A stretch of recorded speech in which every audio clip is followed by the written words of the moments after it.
A freezing penguin chick collapsed on the ice, but a seal slid beside him and saved his life. This is a story of desperation, survival, and an extraordinary bond forged in the harshest environment on Earth. In the next few minutes, you'll witness a tale that defies all odds, where an unlikely friendship becomes the difference between life and death. If you've ever wondered what true resilience looks like, stay with us, because what happens next will change everything you thought you knew about survival. In the heart of Antarctica, where the ice stretches endlessly in every direction and the silence is almost deafening, there exists a world few of us will ever witness. Here, thousands of penguin chicks huddle together in massive colonies, their tiny bodies pressed against one another for warmth. The landscape is brutal, a frozen wasteland where temperatures plunge to -40 degrees Celsius, where the wind can reach speeds of over 100 kilometers per hour, and where survival is never guaranteed. Yet, despite these impossible conditions, life persists. Life thrives. And among the thousands of chicks in this vast colony, there is one who stands out. A curious, spirited penguin chick with bright, inquisitive eyes and an adventurous heart. His name is Pip. Pip's life, though short, has been filled with wonder and discovery. Every single day brings new experiences, new lessons, new reasons to be grateful for the warmth of his family. Each morning, before the sun even thinks about rising above the horizon, Pip wakes nestled snugly against his parents, feeling their body heat seep into his small, fluffy body like the most precious gift in the world. His mother, tender and fiercely protective, nuzzles him gently, her soft chirps a lullaby that makes him feel safe and loved. His father stands guard nearby, his posture rigid and alert, watching over the colony with unwavering vigilance and strength. Together, they form an unbreakable unit, a family bound by love and survival instinct. For Pip, life is simple, but it's everything to him. It's perfect, it's safe, it's predictable. He knows what to expect each day: the warmth of his parents, the companionship of other chicks his age, the occasional meal when his parents return from fishing expeditions. He knows the sounds of the colony, the constant chirping, the gentle shuffling of thousands of feet on ice, the occasional call of warning from sentries. He knows the rhythm of life in this frozen paradise, and he loves it with the innocent joy that only a young creature can possess. But Pip doesn't know that his world is about to shatter into a million pieces. It starts subtly. The adults in the colony begin to act differently. Their movements become more hurried, more anxious. The usual calm chirping gives way to urgent calls and warnings. Pip notices his parents becoming tense, their protective circle around him tightening. "What's happening?" he asks innocently. But his parents don't answer. They're too focused on the sky. The sky above the colony begins to change in ways Pip has never witnessed before. It doesn't darken with the gradual approach of evening, a phenomenon he's familiar with. Instead, it darkens unnaturally, ominously, as if something massive is approaching from the horizon. Clouds roll in, not gently, but with an almost aggressive speed, blotting out the sun and casting the entire colony into an eerie twilight. The air itself seems to shift, to transform. The temperature, already brutally cold, drops even further, a drop so severe that Pip can feel it penetrating through his fluffy down feathers. And then, like a beast awakening from a deep, centuries-long slumber, the wind arrives. It doesn't come gently. It doesn't whisper a warning or give the colony time to prepare. It doesn't announce itself with a soft breeze that gradually builds in intensity. No. It roars into existence with the force of 1,000 sledgehammers. tearing through the ranks of penguins like a ravenous predator through defenseless prey. Snow and ice crystals begin to swirl in blinding sheets, reducing visibility from hundreds of meters to mere inches in seconds. The wind doesn't just blow, it screams. A sound so primal and terrifying, so utterly inhuman, that even the strongest adult penguins feel their courage wavering and their survival instincts kicking into overdrive. Pip's heart pounds in his chest with such force that he thinks it might burst through his ribs. The sound is deafening, the cold is unbearable, and the chaos erupting around him is beyond anything his young mind can comprehend. Penguins scatter in every direction, their orderly colony dissolving into complete pandemonium. Parents desperately try to keep their chicks close, wrapping their bodies around them. But the storm is relentless and utterly indiscriminate in its fury. This isn't just bad weather. This isn't just a passing squall. This is nature's wrath unleashed in its purest, most devastating form. "Stay close! Stay close!" his mother cries out, her voice barely audible over the howling wind that seems to come from every direction at once. Pip presses against her as tightly as he can, his tiny wings tucked tight against his body, trembling with fear and cold. His father positions himself on Pip's other side, his larger body forming a protective barrier against the worst of the gale. Together, they create a small island of relative safety in a sea of chaos. For a moment, just a brief, fleeting moment, Pip feels somewhat safe. His parents are here. They are strong. They have survived many hardships in their lives, and they will protect him. They always do. This thought gives him a sliver of comfort, a tiny spark of hope in the overwhelming darkness.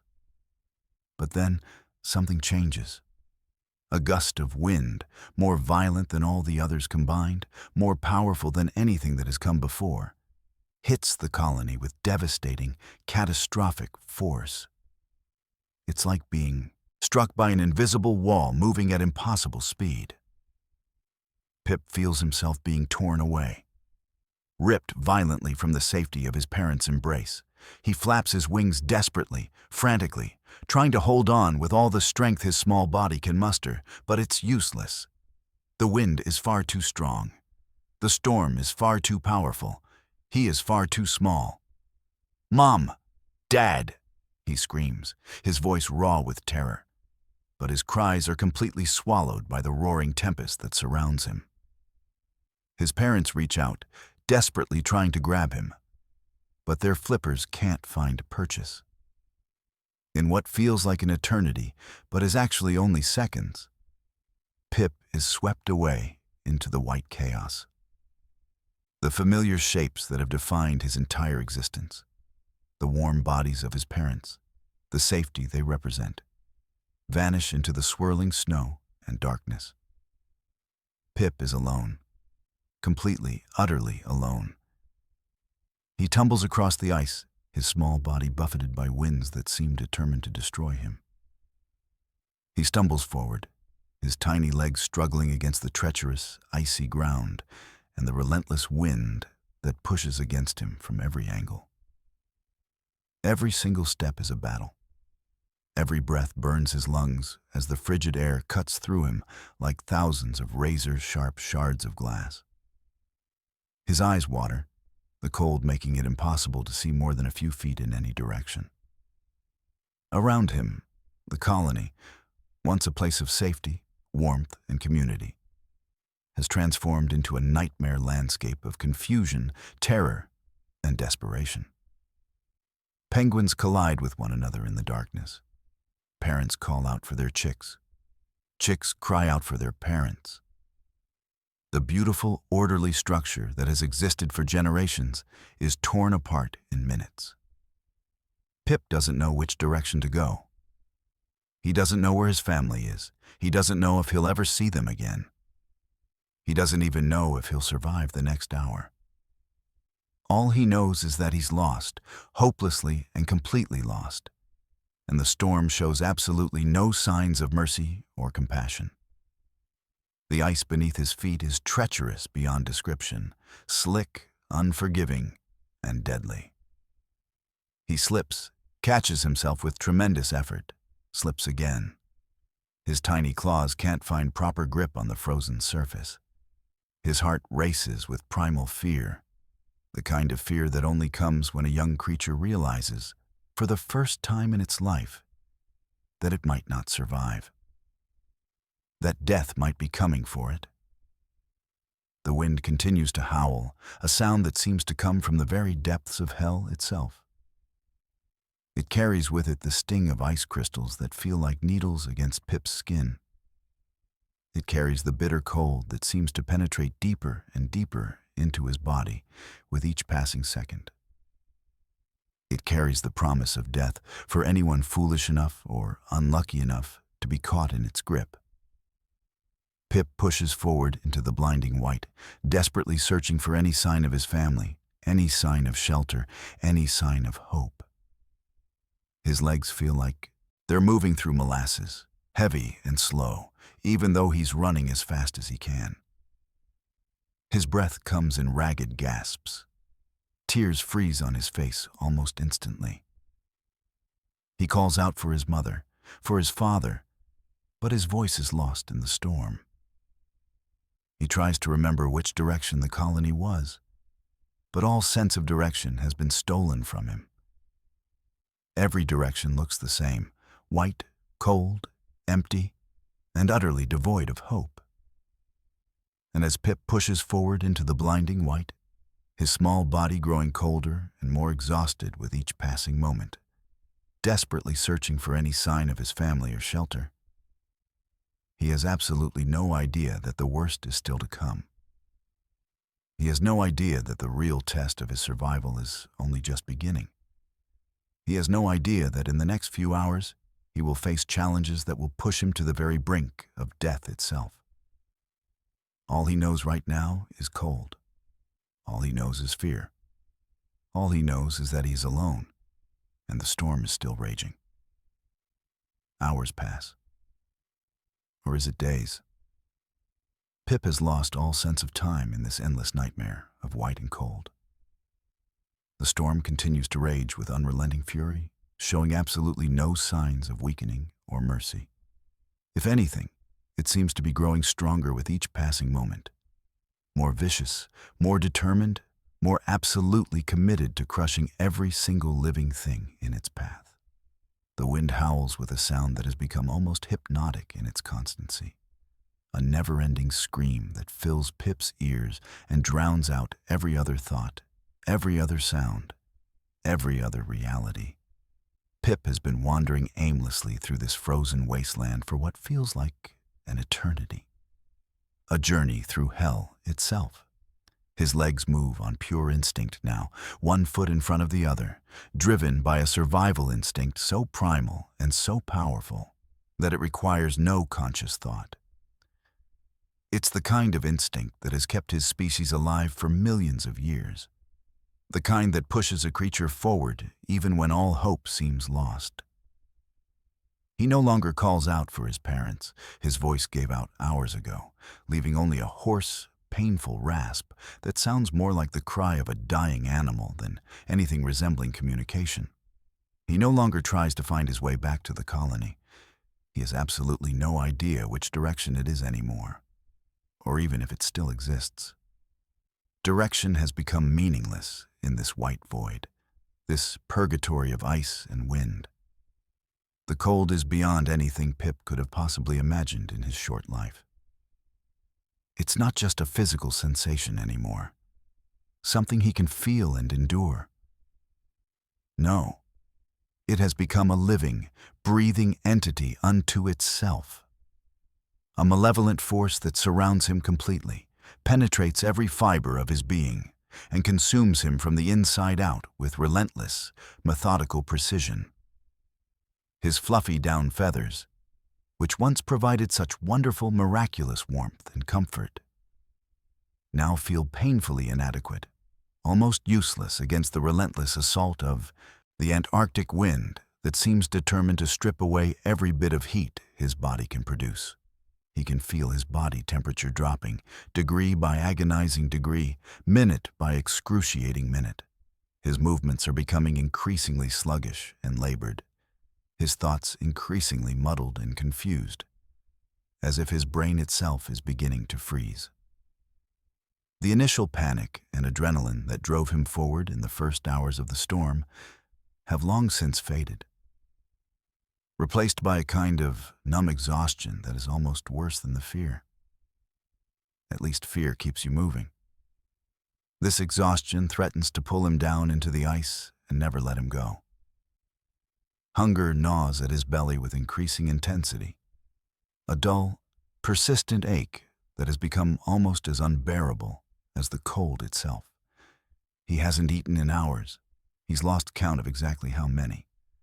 And his small body is burning through its energy reserves at an absolutely alarming rate. Every single step requires more effort than the last, as if gravity itself is increasing, trying to pin him to the frozen ground. His legs feel heavy, leaden, weighed down as if they're filled with stones instead of bone and muscle. His breathing comes in shallow, ragged gasps, and each breath feels like inhaling needles, like breathing in tiny shards of ice that cut his lungs from the inside. The landscape around him is a complete blur of white and gray and darker gray. Snow drifts tower above him like mountains, creating an endless, disorienting maze of ice and wind that seems to shift and change with every gust. Visibility remains at just a few feet in any direction, sometimes less. Pip could walk right past his colony, his family, his entire world, and never even know it. The storm has erased all landmarks, all familiar sights, all points of reference, leaving only an endless, featureless, utterly desolate expanse of frozen nothingness. His mind, weakened by cold and exhaustion, begins to play increasingly cruel tricks on him. He hears his mother's voice calling to him from somewhere in the distance, her familiar chirp sounding so real, so close, that his heart leaps with hope. But when he turns to look, straining his eyes against the white chaos, there's nothing but empty ice and swirling snow. He hears his father's warning call, that distinctive sound that means danger, and he instinctively moves toward it, only to realize that it was just the wind, just his desperate, dying mind creating sounds that aren't there. He sees shapes moving in the distance, other penguins, perhaps, or maybe his family, or maybe even rescue. But they dissolve into snow and wind the moment he tries to approach them, always remaining just out of reach, always disappearing before he can get close enough to confirm they're real. Is he hallucinating? Is his mind beginning to shut down as his body struggles desperately to survive? He can't tell anymore. The line between reality and fantasy has become blurred, almost non-existent. Pip tries desperately to remember what his colony looked like.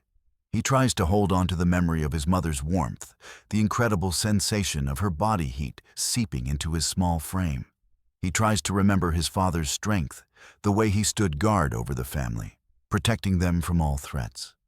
He tries to remember the safety of huddling with other chicks, the comfort of being surrounded by his own kind, the simple joy of belonging to something larger than himself. But these memories feel distant now, almost dreamlike, as if they belong to someone else's life, some other creature's experience. Did he really experience those things? Or were they just fantasies created by his desperate, dying mind to give him false hope? His body is beginning to shut down, entering a state of hypothermia that is both merciful and terrifying. The initial violent shivering has stopped. Not because he's warming up, but because his body has given up trying to generate heat. His extremities have gone numb, his flippers no longer responding properly to commands from his brain. His thinking has become increasingly slow and foggy, as if his thoughts are moving through water. Pip stumbles over a hidden ice ridge that he couldn't see in the swirling snow and falls hard onto the frozen ground. The impact is devastating, knocking the wind completely out of him.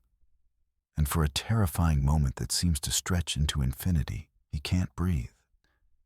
Panic surges through his body like electricity, sharp and urgent and overwhelming, as if his dying mind is screaming one last protest against the inevitable. Stars explode in his vision, bright and painful. His heart races wildly in his chest, pounding so hard that he thinks it might break through his ribs. Finally, after what feels like an eternity, but is probably only seconds or minutes, his breathing returns in short, gasping, painful spurts. He lies there on the ice, unable to move, unable to think, just breathing and trying to remember how to exist. When he finally tries to push himself up on his flippers, his legs won't cooperate. They feel like they belong to someone else, some other creature that he's trying to control from a distance using invisible strings. It takes him several agonizing minutes, minutes that feel like hours, to gather enough strength and willpower to get back on his feet. The wind is relentless and utterly merciless. It pushes him backward, pulls him sideways, tosses him around like he's nothing more than a piece of debris, a scrap of ice, something completely insignificant and worthless. He tries to walk against it, but it's far too strong, far too powerful. He tries to walk with it, but it changes direction unpredictably, catching him off guard and nearly knocking him down again and again. His vision is beginning to blur significantly. Is it the snow getting in his eyes? Or is it his eyes themselves failing him? He's not sure anymore. Everything is becoming increasingly difficult to distinguish. The boundary between the ground and the sky seems to be dissolving, melting into one continuous gray-white expanse. Up and down are losing their meaning. Left and right are becoming confused. His sense of spatial awareness, which once felt so natural and instinctive, is disintegrating. Pip's thoughts become increasingly scattered and disorganized, jumping from one subject to another without any logical connection. He thinks about food. A fish, warm and delicious, the kind his parents bring back from their hunting expeditions. His mouth waters at the thought, even as his body grows colder and colder with each passing moment. He thinks about warmth, the incredible, almost miraculous warmth of being pressed against his parents and his siblings, that sensation of safety and comfort that now seems like a distant dream. He would do absolutely anything, sacrifice anything, to feel that warmth again, just one more time. He thinks about the other chicks in his colony, his friends and playmates. Where are they? Are they safe? Did they make it back to their families? Or are they out here too, lost and alone and dying, just like him? He thinks about the vast ocean that he's never seen, but that his parents have described to him in their stories, a place of endless water and endless food, a place where penguins are meant to be. Will he ever see it? Will he ever experience the freedom of diving into those waters, of hunting for his own food, of becoming the adult penguin he was destined to be? But more than anything, more than food or warmth or family or the ocean, he thinks about giving up. The thought arrives quietly, almost gently, like a friend offering comfort and solace after a long, exhausting day. Why keep struggling? Why keep fighting against impossible odds? Why keep pushing forward when every step is agony and every moment is torture? The storm is too strong. The cold is too intense. He's too small, too weak, too insignificant to survive this ordeal. Every single step requires enormous effort and results in nothing but more pain. Every breath is torture, burning his lungs and freezing his throat. Every moment of continued existence is just prolonging the inevitable suffering. Maybe it would be easier to just lie down, to close his eyes and stop fighting, to let the cold take him, to surrender to it completely, to stop struggling and accept what seems to be his inescapable fate. The cold is almost welcoming now, almost like a friend offering to end his suffering. It would be so easy to just give in, as if responding directly to this dark thought, as if the universe itself has heard his silent plea for mercy. Pip's legs finally give out completely. They simply refuse to move anymore, no matter how hard he tries to command them to continue. His body has reached its absolute limit, the point beyond which no further movement is possible. He collapses onto the ice, his small body curling into a tight, fetal ball in a desperate, instinctive attempt to conserve whatever heat remains in his failing body. The ice beneath him is hard and unforgiving, cold enough to burn, but he no longer has the strength or the will to care.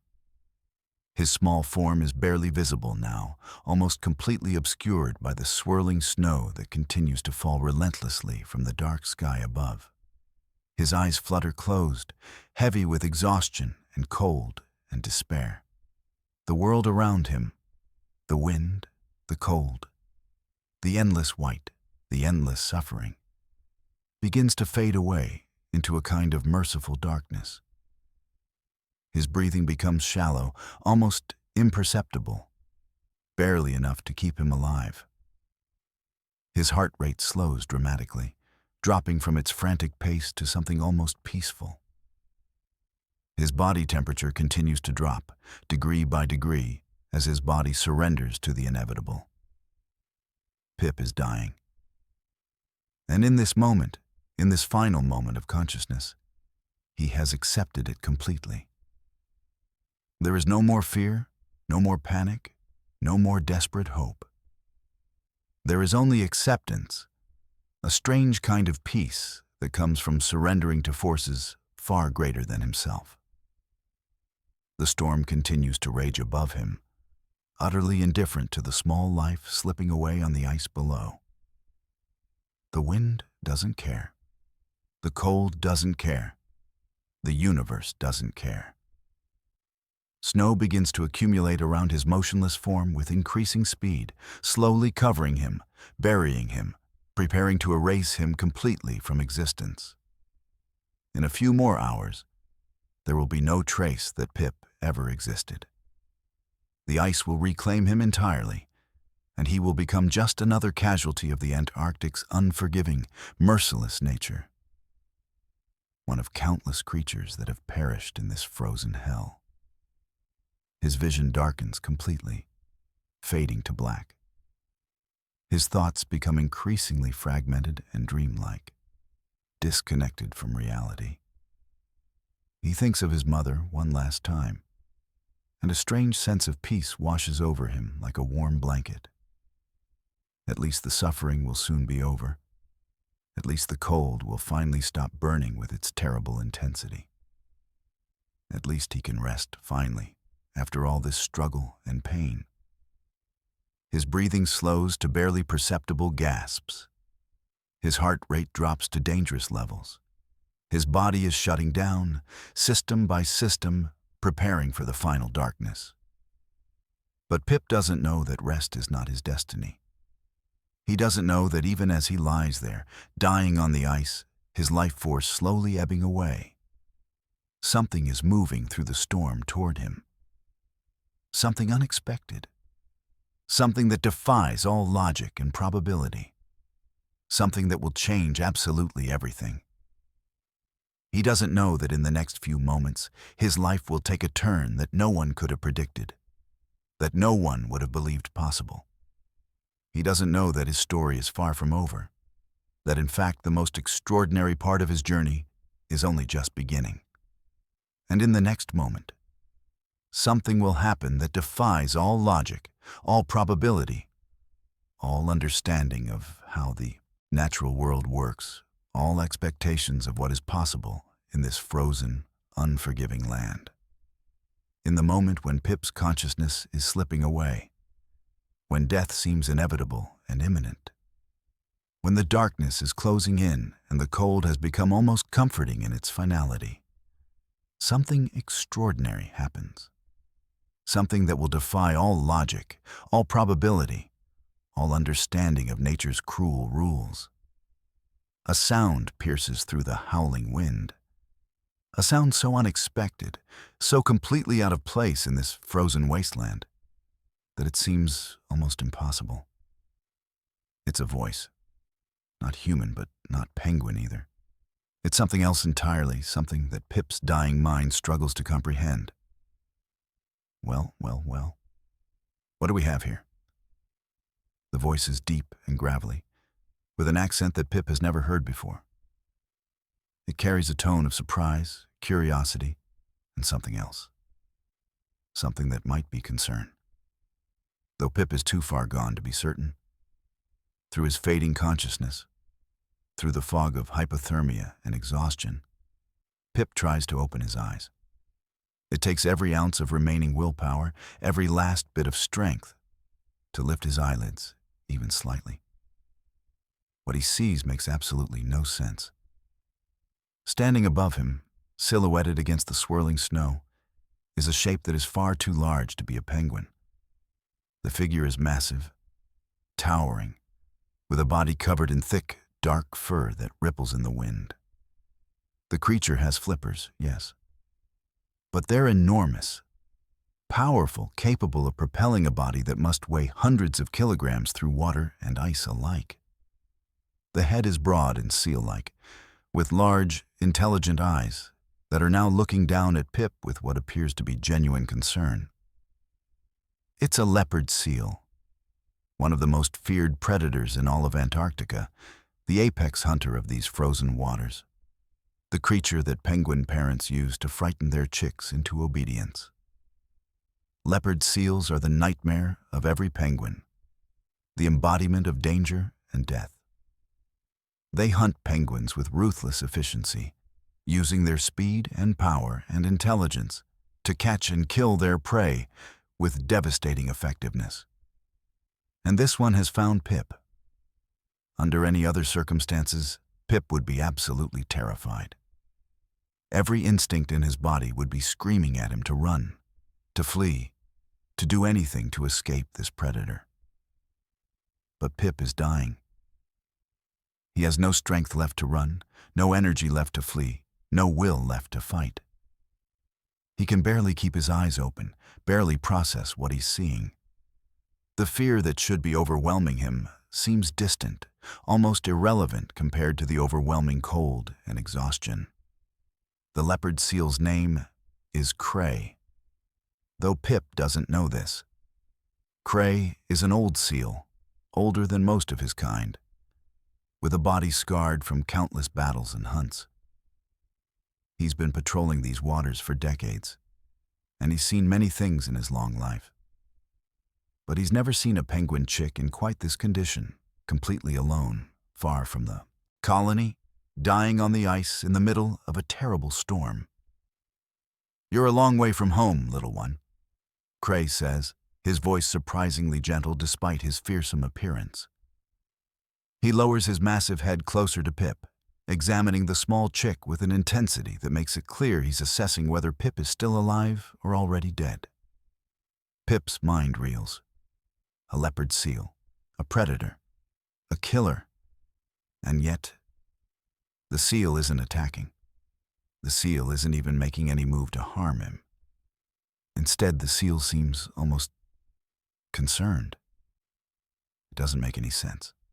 Nothing makes sense anymore. "Can you hear me?" Cray asks. And there's definitely something in his voice now, a note of urgency, of determination.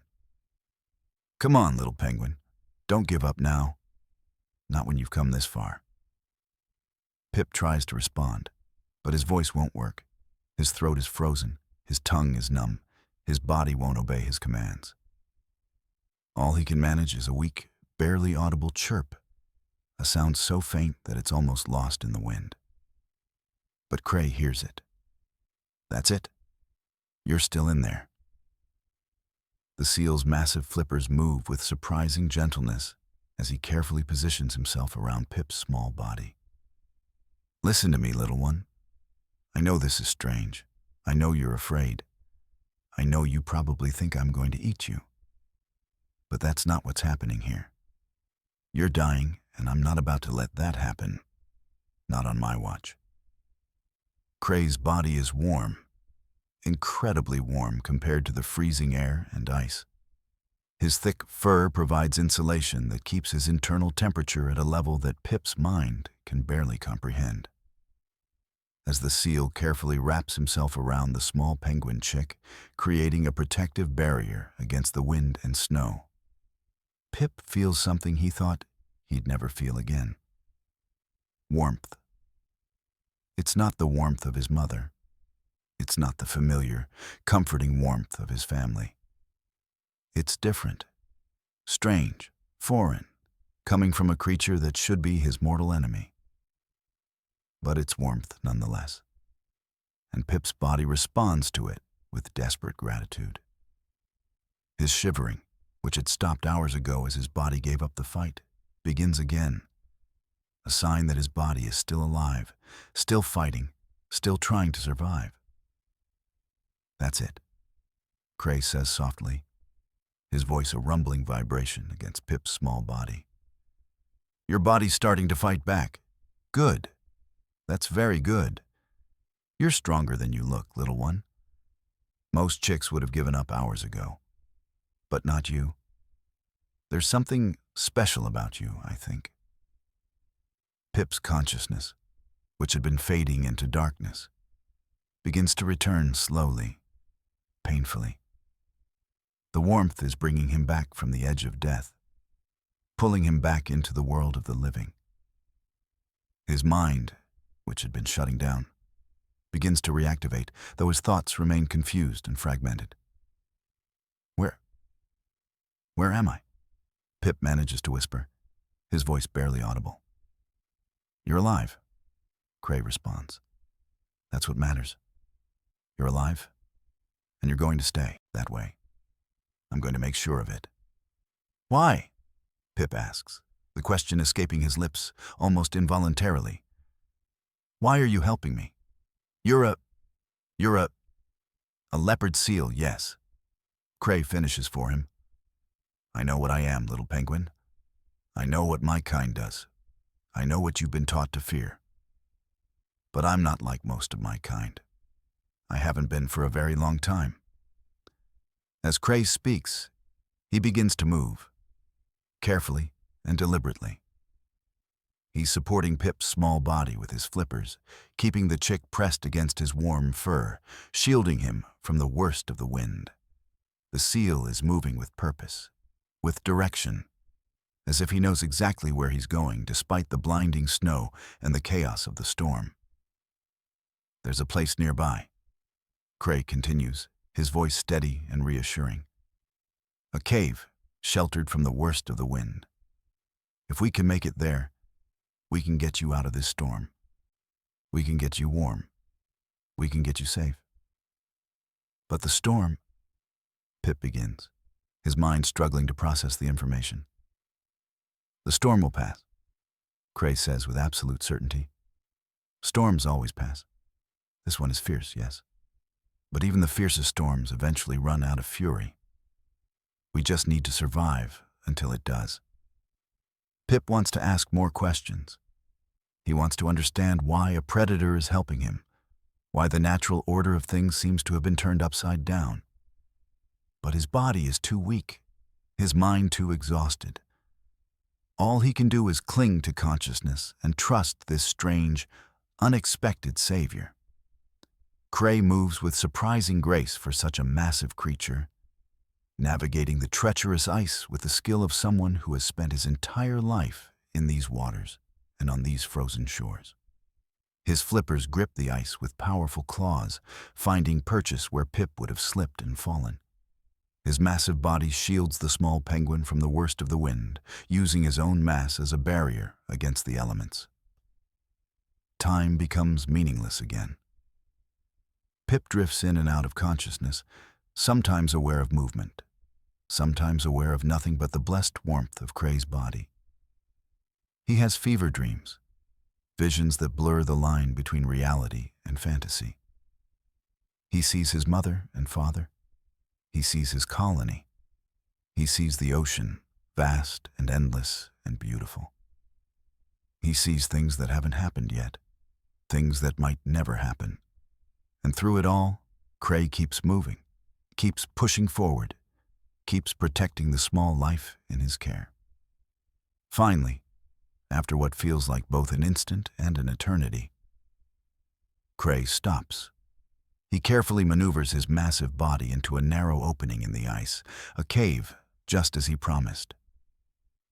The opening is small enough to be almost invisible in the storm, but Cray seems to have known exactly where it was, as if he'd been here before, as if this place holds memories for him. Inside the cave, the wind is muffled. The cold is still present, still biting. But it's not the overwhelming, all-consuming force it was outside. There's a sense of shelter here, a sense of protection. The cave is small, barely large enough for Cray's massive body, but it's enough. Cray settles down carefully, arranging his body to maximize the warmth he's providing to Pip. The small penguin chick, barely conscious, nestles against the seal's warm fur, finally allowing himself to relax, finally allowing himself to believe that he might actually survive this ordeal. "Rest now," Cray says softly, his voice a gentle rumble in the darkness of the cave. "Rest and recover. When the storm passes, we'll figure out what comes next.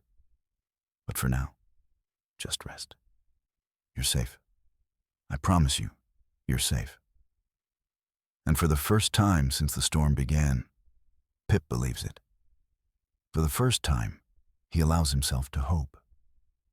For the first time, he allows himself to sleep, knowing that he's being protected by the most unlikely guardian imaginable.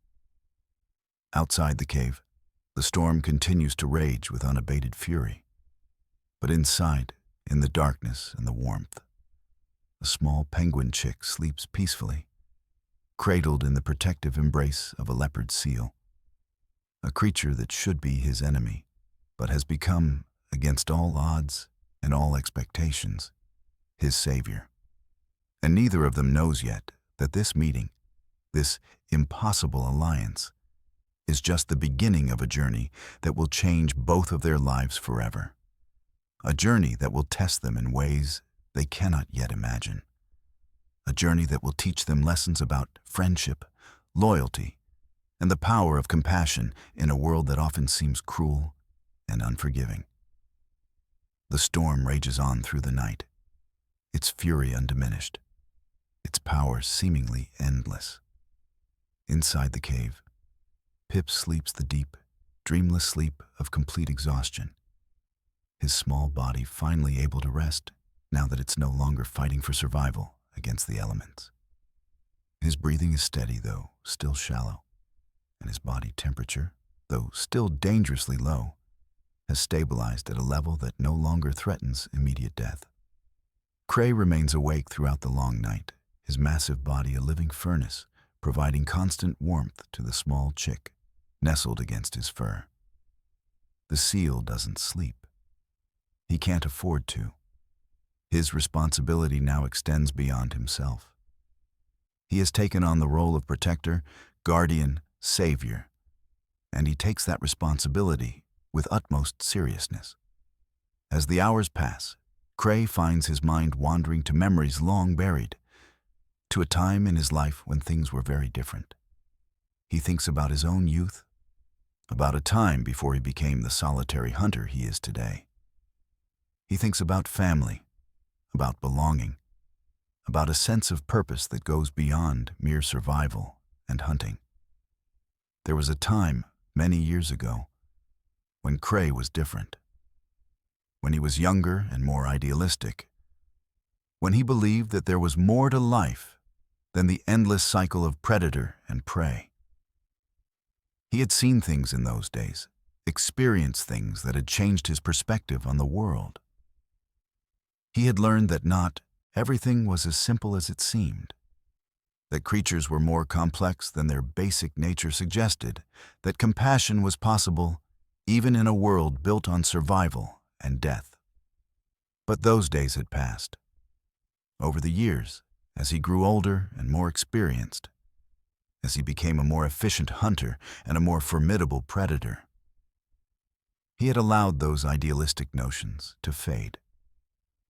He had accepted the world as it was, brutal, unforgiving, built on the simple principle that the strong survived and the weak perished. He had become what his kind expected him to be: a killer, a hunter, a solitary creature concerned only with his own survival. Until tonight. Until he found this small penguin chick on the verge of death. Cray doesn't fully understand why he stopped. Why he didn't simply continue on his way, leaving the chick to its fate. Why he felt compelled to help, to save, to protect. It goes against everything he has become, everything he has accepted about himself and his place in the world. But looking down at the small form sleeping peacefully against his body, Cray feels something he hasn't felt in decades. Purpose. Not the purpose of the hunt, not the purpose of survival, but something deeper. Something that speaks to a part of him he thought had died long ago. Outside the cave, the wind continues to howl with unrelenting intensity. Snow swirls in patterns that seem almost hypnotic, creating drifts that grow higher and higher as the night progresses. The storm shows no signs of weakening, no indication that it might be approaching its end.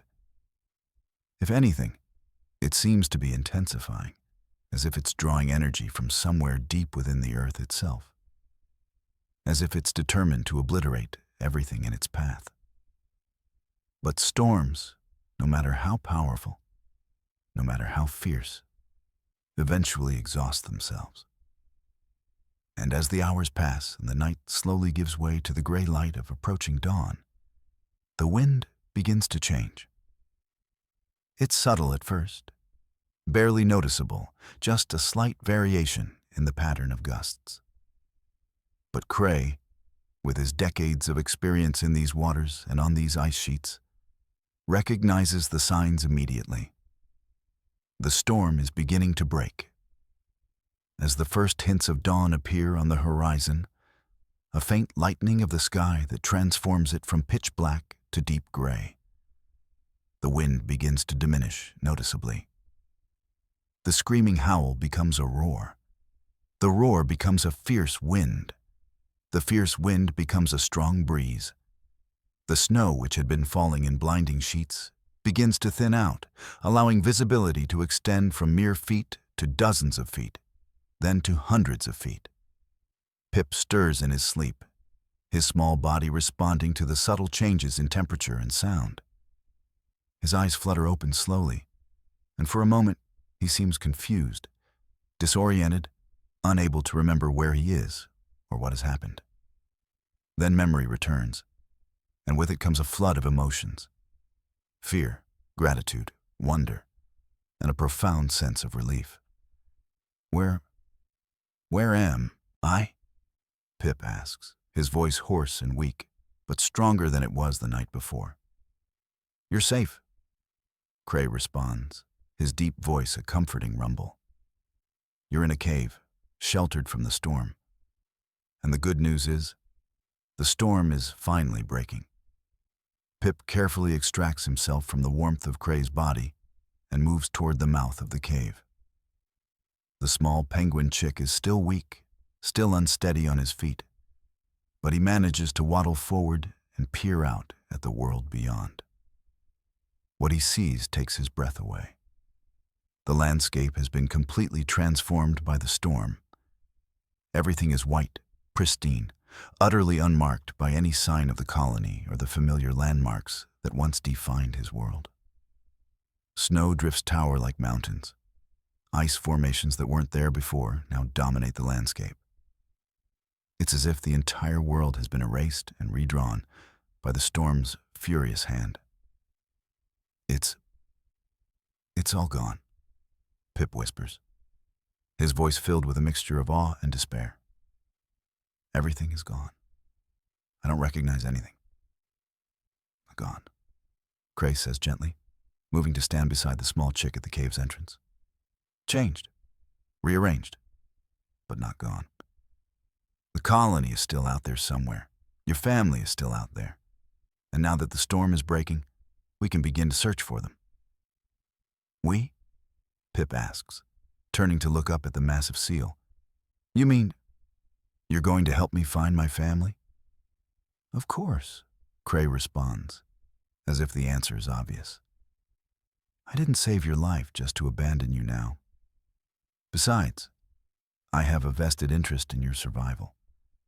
I didn't spend the entire night keeping you warm just so you could wander off and freeze to death the moment the sun comes up. Pip feels a rush of gratitude so intense that it brings tears to his eyes. This massive predator, this creature that should be his mortal enemy, has not only saved his life, but is now willing to help him find his way home.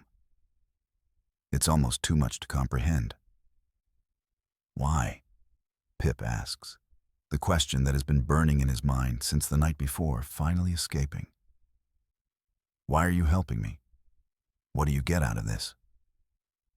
Cray is silent for a long moment, his intelligent eyes gazing out at the transformed landscape.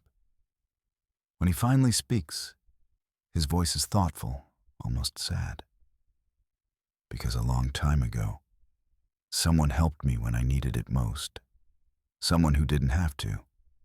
Someone who risked themselves to save me, even though I was supposed to be their enemy. I've spent most of my life trying to forget that, trying to convince myself that kindness and compassion have no place in this world. But meeting you, helping you, has reminded me of something I thought I'd lost. The belief that there's more to life than hunting and surviving. The belief that connections between creatures matter. The belief that we're capable of being more than our nature dictates. Pip doesn't fully understand all of this, but he understands enough. He understands that Cray is choosing to be kind, choosing to help, choosing to go against his nature because he believes it's the right thing to do. Thank you, Pip says simply, and the words feel inadequate to express the depth of his gratitude. Don't thank me yet, Cray says with a slight smile. We still have to find your colony, and that's not going to be easy. The storm has covered all the tracks, erased all the landmarks. We're going to have to search, and search carefully. But we'll find them. I promise you, we'll find them. As the sun continues to rise, painting the landscape in shades of pink and gold and orange, the two unlikely companions prepare to set out. Pip is still weak, still recovering from his ordeal, but he's alive. More than that, he's no longer alone. He has a protector, a guide, a friend. Cray, for his part, feels something he hasn't felt in decades. Purpose. Not the purpose of the hunt, but the purpose of helping, of protecting, of making a difference in another creature's life. Together, they emerge from the cave into the transformed landscape. The storm has passed, but its effects will linger for days, weeks, perhaps even months. The ice is rearranged, the landmarks are gone, the familiar paths are obscured. But as Pip looks up at Cray, and Cray looks down at the small penguin chick, both of them know with absolute certainty that they will find the colony. They will find Pip's family. And when they do, everything will change. Not just for Pip, but for Cray as well. And perhaps for the entire understanding of what's possible when creatures choose compassion over instinct, connection over isolation, hope over despair. The journey ahead will be long and difficult.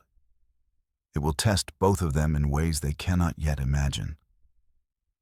But as they take their first steps together across the transformed ice, Both of them feel a sense of determination, a sense of purpose, a sense that they are part of something larger than themselves. And neither of them knows yet that this journey will become a legend, a story that will be told and retold throughout the penguin colonies and the seal populations for generations to come. A story of an unlikely friendship, a story of survival against impossible odds, a story of how compassion and kindness can bridge the divide between natural enemies, creating bonds that are stronger than instinct, deeper than nature, more powerful than the forces that would normally keep them apart. But that's a story for later. For now, they simply walk together across the ice, two creatures united by circumstance and choice, moving toward an uncertain future with hope in their hearts.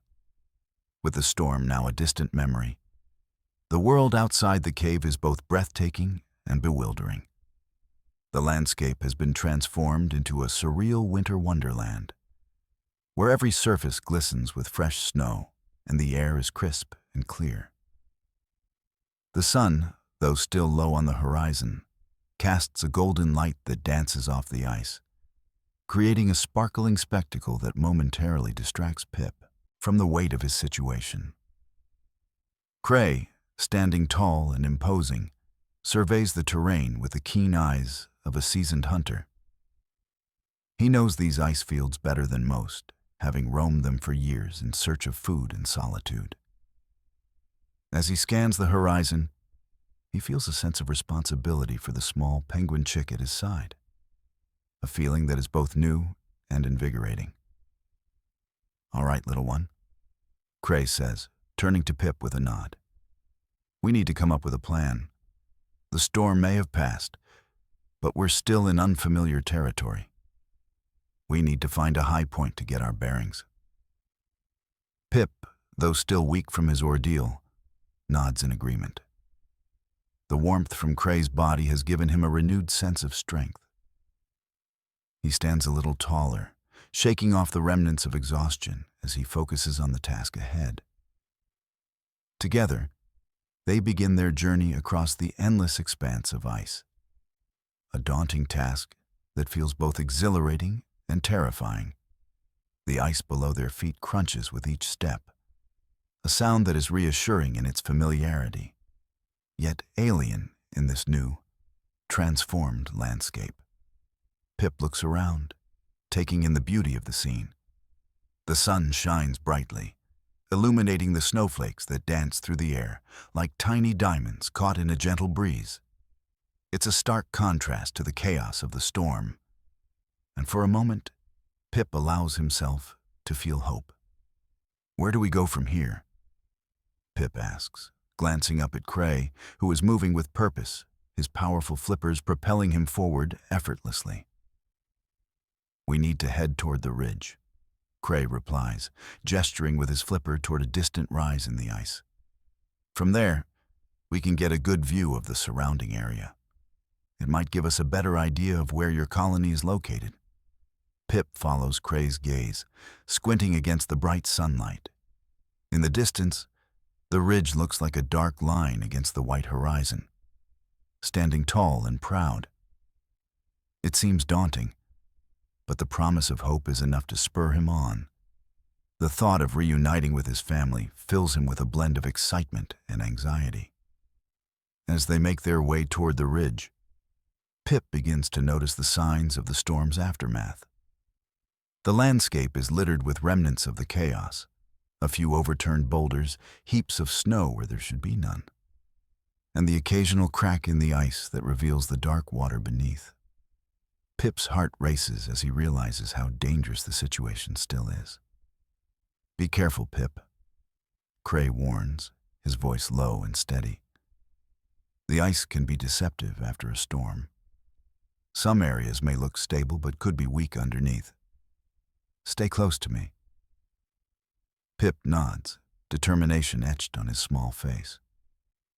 He keeps close to Cray as they navigate the treacherous terrain. With every step, he feels a sense of camaraderie growing between them, a bond forged in the fires of survival. Cray's presence is comforting, a reminder that he is not alone in this vast, icy world. As they climb higher toward the ridge, the wind begins to pick up again, but it's not the howling ferocity of the previous storm. Instead, it's a gentle breeze that rustles the snowflakes and sends them swirling into the air. Pip feels invigorated by the fresh air and the thrill of the climb. With each step, he feels more alive, more connected to the world around him. Finally, they reach the top of the ridge. Pip pauses to catch his breath, his small chest heaving with exertion. When he looks out over the landscape, he's struck by the sight before him. The view stretches for miles, an endless sea of white, broken only by the occasional ice formation or distant rock. It's beautiful and terrifying all at once. "Do you see anything?" Pip asks, his voice barely above a whisper as he scans the horizon, hoping against hope for a sign of his family, his colony. Cray moves beside him, his bulk casting a shadow over Pip. He narrows his eyes, focusing on the distant landscape. For a moment there's silence, the only sound the soft rustle of the wind. Then Cray speaks, his voice thoughtful and low. "There, in the distance." He points with a flipper toward a dark shape that stands out against the white snow. "I think that's a group of penguins. They might be your colony." Pip's heart leaps in his chest. He squints against the sunlight, trying to make out the details. The shape is indeed larger than the surrounding ice, and as he watches, he can just make out the movement of black and white figures clustered together. Hope surges within him, filling him with energy he didn't know he had left. "That's them. That's my family," Pip exclaims, excitement bubbling over. "We have to go." Cray nods, a smile breaking across his broad face. "Then let's not waste any time." With renewed determination, the unlikely duo begins their descent from the ridge, moving with purpose and speed. The journey down is easier than the climb up, and Pip feels the thrill of anticipation growing with each step. He can almost imagine the reunion, the warmth of his mother's embrace, the familiar sounds of his colony surrounding him once more. As they draw closer to the group of penguins, Pip's heart races even faster. He can see them more clearly now. There are several adults among them, their black and white bodies glistening in the sunlight. He recognizes the familiar markings of his parents, his heart swelling with joy. "I can see them," Pip shouts, his voice filled with uncontainable excitement. "They're right there." Cray grins, clearly pleased with Pip's reaction. "Then let's hurry." He picks up his pace, moving with surprising agility for such a large creature. And Pip follows closely behind, his small legs working hard to keep up. As they close the distance, Pip can hear the calls of the penguins, the excited chirps and cries that fill the air with a sense of urgency. His heart races as he breaks into a run, propelled by the sheer force of his emotions. He can see his mother now, her familiar shape, unmistakable, and she seems to be searching the area, her eyes scanning the horizon, as if sensing his presence. "Mom! Dad!" Pip calls out, his voice ringing clear and true. "I'm here. I'm coming." The moment his parents spot him, everything else fades away. His mother's eyes widen in shock, and then they fill with tears as she rushes toward him, her wings outstretched. Pip's heart swells with joy and relief as he races into her embrace, collapsing against her warm body. She wraps her flippers around him tightly, holding him close as if afraid to let him go again. "Pip! Oh, my little Pip! We thought we lost you." His mother cries, her voice filled with a mixture of joy and relief. "We searched everywhere. We were so worried." His father joins them, wrapping his own flippers around Pip and his mother in a protective embrace. "You're safe now," he reassures Pip, his voice steady and strong. "We found you." Pip feels overwhelmed by the love and warmth of his family, the relief flooding through him like a wave. All the fear, all the worry, all the uncertainty of the past days melts away in that moment of reunion. He is home. He is safe. As they pull back from the embrace, Pip looks up at Cray, who is standing a respectful distance away, observing the reunion with a sense of satisfaction. Pip feels a surge of gratitude for the seal who saved him, who guided him back to his family when he thought he would never see them again. "Thank you, Cray," Pip says, his voice filled with sincerity. "I couldn't have done this without you." Cray nods, a hint of a smile on his face. "You're stronger than you realize, Pip. You found your way back. Remember that." With his parents close and Cray watching from a distance, Pip realizes that this journey has changed him. He has faced the darkness, survived the storm, and found friendship in the most unexpected of places. As he stands there, surrounded by family and newfound allies, he understands that the bonds forged in adversity are often the strongest of all.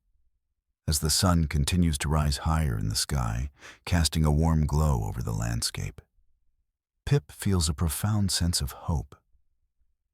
Together, they will navigate the challenges ahead. Together, they will face whatever comes next. And together, they will create a story of resilience, of friendship, and of the incredible power of compassion in a world that often seems harsh and unforgiving. With that hope in his heart, Pip knows that he is ready to face whatever the future holds. The reunion is a whirlwind of emotions, relief, joy, and a sense of safety that Pip had nearly forgotten. Surrounded by his family, he feels the warmth of their love enveloping him like a soft blanket against the chill of the Antarctic air. The storm may have threatened to tear them apart, but it had ultimately led him back to the heart of his world. As Pip settles back into the familiar rhythm of the colony, he can't help but reflect on his journey. He feels a newfound Called for you. He says it's urgent. Katrina's heart quickened. Now, at this hour? Yes. In his study, he asked for you by name. When she entered, the fire burned low. Papers lay scattered across the desk. He stood by the window, a letter crushed in his fist. "You sent for me, Your Grace?" He turned. The candlelight carved his features in bronze and shadow. "Yes, sit." She obeyed, uncertain. "Is something wrong?" "Halston," he said bitterly. "He's in London, spreading rumors about you, about me, claims I've taken you as my mistress." Her stomach dropped. "That's a lie." "I know." He crossed to the sideboard, poured a drink, and set it down untouched. "But society won't, and my sister will suffer for it." Katrina swallowed hard. "What will you do?" He met her eyes. "I intend to end it, but I need your help." "My help?" she echoed. "What could I possibly do?" He hesitated, then spoke slowly. "Attend the Duke of Wexley's ball with me next week. Let them see us together, openly, properly. If I present you as my ward, under my protection, it will silence Halston's filth." She stared at him. "You would risk more gossip for my sake?" He gave a grim smile. "I risk it to protect my family, but yes, for your sake too." Katrina rose, heart pounding. "And what would I owe you in return, Your Grace?" His eyes darkened. "Nothing I would ever take without your consent." Lightning flickered beyond the windows again, though the sky outside was clear. "Then I'll go," she said softly. "But you'll have to teach me how to be seen without belonging." He took a slow step toward her. "And if the pretense feels too real, then perhaps lips. She whispered, "Neither of us will sleep again." He drew in a breath, sharp, uncertain, then reached out, taking her hand in his. His touch was careful, as though afraid of what it might mean. "You have a dangerous courage, Lady Hale. And you," she said, "have a heart you pretend not to possess." He released her then, turning away before he did something reckless. "Go, before I forget I'm still a gentleman." She curtsied, the ghost of a smile on her lips. "Good night, Your Grace." When the door closed behind her, he pressed his palm to the desk where her hand had rested moments before. His pulse still thundered beneath the scars and the years. For the first time since the war, he realized his heart could still beat, and that frightened him more than any battlefield ever had. That night, the Duke of Ravenshire stood by the window long after the fire died, watching the candlelight flicker in her chamber across the courtyard. He ordered her to leave once. Now, he could not imagine this house or his life without her in it. Chapter 5. The Ruin of Pride. Carriages rolled along the crescent leading to Wexley Hall, wheels crunching on frost-glazed gravel. Gaslight breaks over the horizon. The colony gathers at the edge of the ice. The air is crisp and sharp, filled with anticipation and apprehension. Pip stands between his parents and Cray, feeling a mix of excitement and fear. He takes a deep breath, steeling himself for the journey ahead. "Remember," Cray says, his voice low and commanding as they prepare to leave. "Stay close and follow my lead. The ice is unpredictable right now, and we need to be cautious." As they set off, Pip feels a rush of adrenaline. The landscape is both beautiful and daunting, with ice formations glistening under the morning sun. He watches as Cray moves with confidence, his massive body cutting through the snow with ease. The penguins follow closely, Pip in the middle of the group, his heart pounding with a mix of fear and determination. As they navigate the treacherous terrain, Pip begins to understand the challenges Cray spoke of. The ice shifts under their weight, and they must be careful to avoid hidden cracks and unstable areas. Pip's instincts kick in, and he finds himself using the skills he learned during his time away, guiding his family through the safest paths. Yet, just as they begin to feel a sense of rhythm, a loud cracking sound erupts beneath them. Pip's heart races as he looks down to see a fissure forming in the ice, spreading rapidly toward them. Panic surges through the group as the adults instinctively move to shield the chicks. "Quick, move!" Cray shouts, his voice ringing with urgency.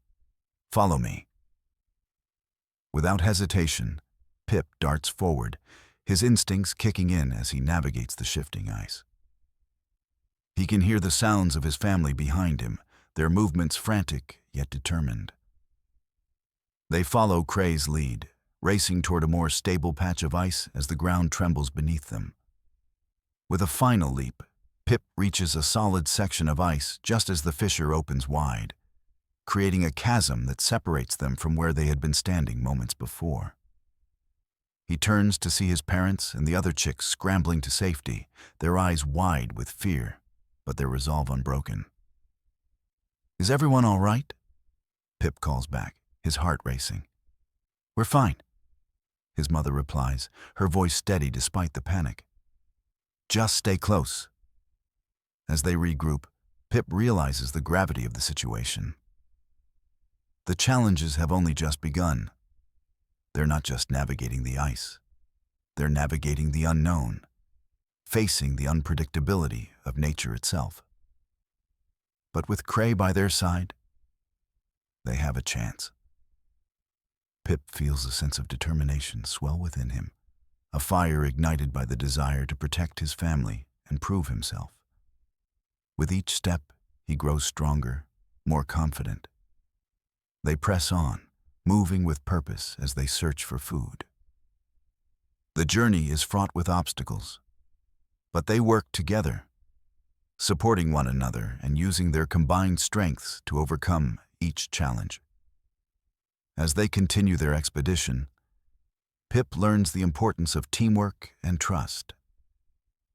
He discovers that even in the face of adversity, there is strength in unity. Cray becomes not just a protector, but a mentor, teaching Pip the ways of the ice and the sea, sharing his knowledge of hunting and survival.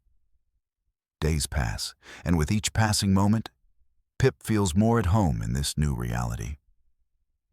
The challenges they face are daunting, but they also bring the group closer together. Pip finds himself growing more resilient, more capable, and more aware of the beauty that exists even in the harshest of environments. One afternoon, after navigating a particularly treacherous stretch of ice, they finally reach a more familiar area, a cluster of icebergs that Pip recognizes from his early days.